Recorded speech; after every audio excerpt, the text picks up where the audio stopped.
Welcome to the demonstration of AutoMag, automated depth inversion of magnetic anomalies.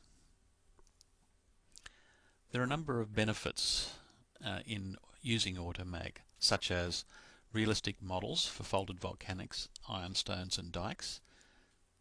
There's immediate validation in an interactive modeling context, that is, you can check the quality of your automated process. Automated strike correction for depth, susceptibility and thickness. There's a live filtering tool for rejection of unrealistic solutions.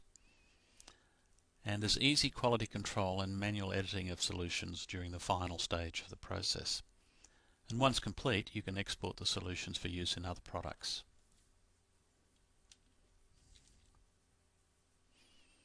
In this section, we'll talk about the tuning of AutoMag, where we'll apply auto strike correction using a trend azimuth grid. We'll focus on using a single cross section, and we'll use the quick invert tool to seed the tuning parameters for a typical anomaly.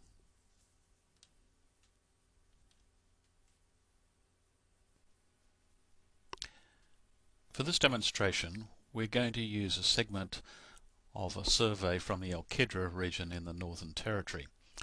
The survey is flown with 400 metre line spacing and 80 metres terrain clearance. And on the left here we have the reduction to pole grid derived from the total magnetic intensity. That processing was done within Model Vision environment. The area contains a set of folded volcanic units. In the middle we have either a syncline or an anticline. We can't tell at this stage what it is, and we're going to use AutoMag to show which of those two choices is correct. We'll use it to determine the depth of the fold limbs, and we will apply automated strike correction to the process. Now, for automated strike correction we actually need an azimuth grid. This grid up here on the top right hand corner shows the azimuth derived from the reduction to pole grid, where the reds here are showing an azimuth trend to the northwest, going over the top and changing to east-west to slightly northeasterly in direction. In the image below we have the confidence grid. That's the confidence of the trend calculation, and you will see that there is a high trend both along the positive limbs and the negative limbs of the grid. We don't need those for any visual processing at this stage, but the RTP confidence grid is a useful grid in its own right for picking linear features and disruption to linear features. The azimuth grid is used for the computation of the strike correction. We'll start with a single profile of data.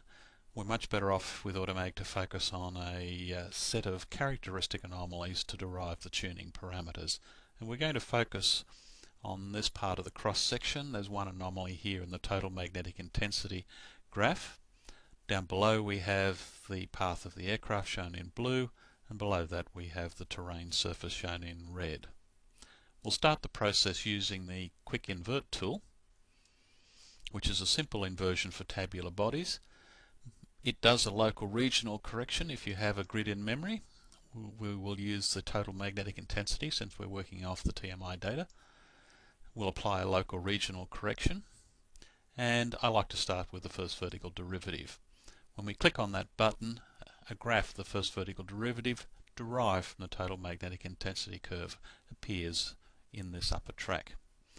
This is the anomaly that we wish to focus on, so we start by creating a seed. We drag out a section along across the anomaly, and we'll say we'll use that much of the anomaly as that appears to be unimpeded by adjacent anomalies. Let it go. It will create a starting model. It's not an inverted model, it's just a guess of where to put the model. Click on Invert 1 VD. It does a reasonable match. We can try once more to see if we can improve it. And then if we turn 1 VD off, we can actually invert on the TMI data. And we can see that we have a reasonable match. Switch back to the 1 VD and invert again. Now we have completed a single inversion which should give us a characteristic anomaly for the area, and we'll use that information to seed the AutoMag process. Here we will click on the AutoMag button to start the process. We're now ready to optimize the tuning. In the steps, we will modify the body width, depth and window size. That'll be an experiment to see how we can improve on the initial seed. And then we'll review the shape of the similarity coefficient curve to determine whether we believe we've achieved the optimal solutions.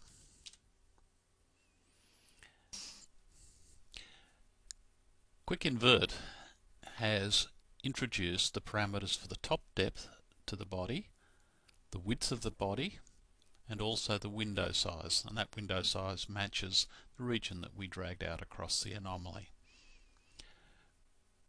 We turn strike correction on and we make sure that we've selected the trend grid for calculating the automatic strike correction. We click OK. We found 3 solutions. Note with the automatic strike correction applied that the body is slightly different to that of the model. Now we can start to tune the parameters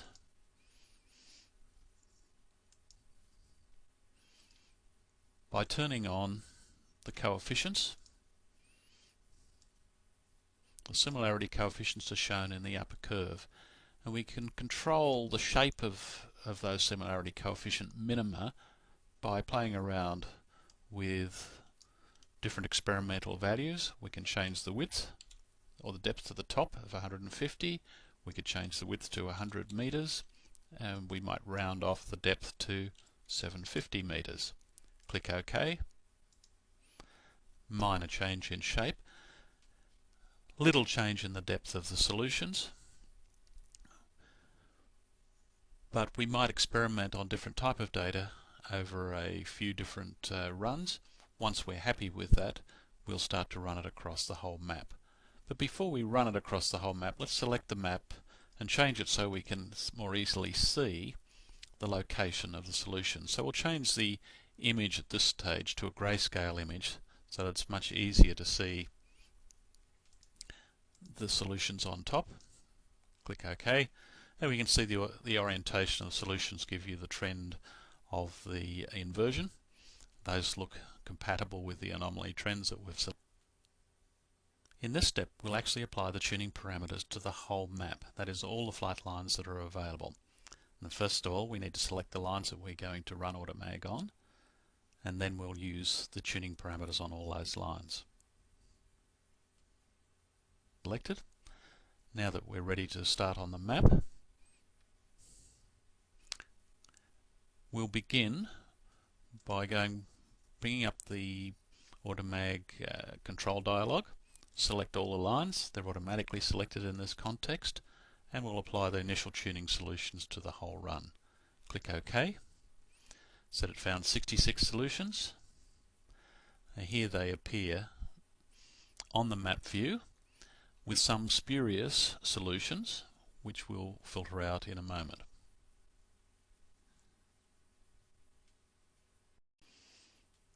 Once we've completed the processing, we can then use the active live filter to remove inappropriate solutions.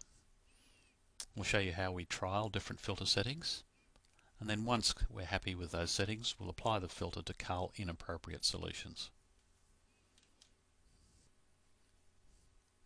Now we're going to activate the live filter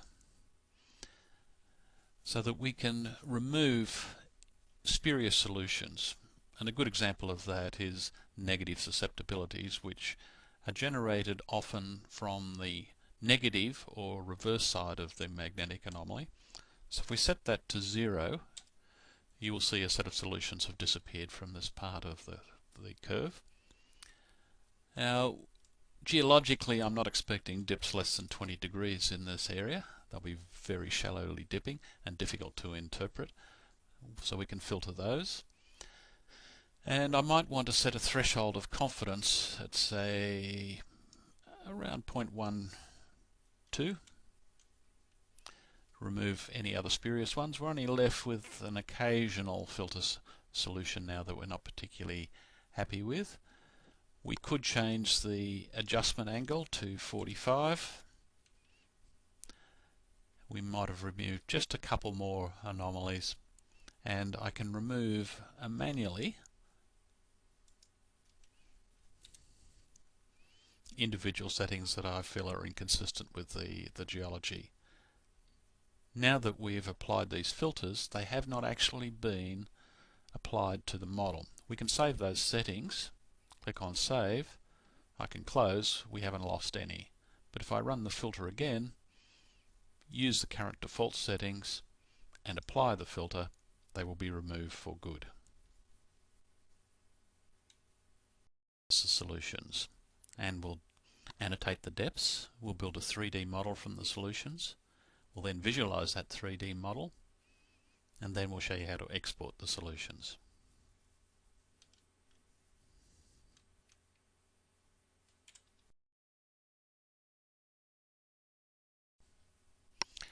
We'll start by turning on the annotations for the AutoMag solutions.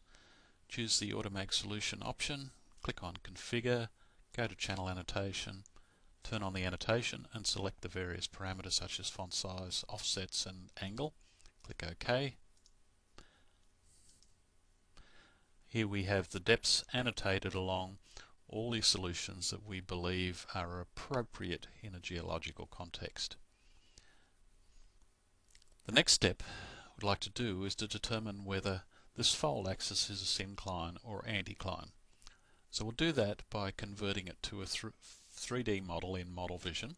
So we'll select all the solutions, we'll convert those points to bodies, we will terminate the bodies at sea level so they don't have infinite depth extent, and we'll set the strike length to 500 meters, which will allow them to reach from one line to the next. Click on OK. The bodies have now been created, although invisible in the map view, but the next stage we want to do is visualize them in 3D. Go to the View menu, click on Perspective View, choose the 3D Navigate option, and here we can see the solutions, and clearly we have imaged a syncline. So very quickly we've got a geological answer. We've not only got the depth information, we've determined that this is a syncline rather than anticline. The next step we want to do is export the solutions, so we'll close that window down. We'll go to the File menu, choose the Export option, click on Point Data, and we'll export to a CSV file so we can have a look at it. Save it. Choose all the lines. For simplicity, we'll choose all the coefficients. Click on OK. This is the file we just created. Double click on it. And here we can see the solutions. And this can be imported into a PA or a range of other products. The values can then be culled on selected and used in whatever way the interpreter sees fit.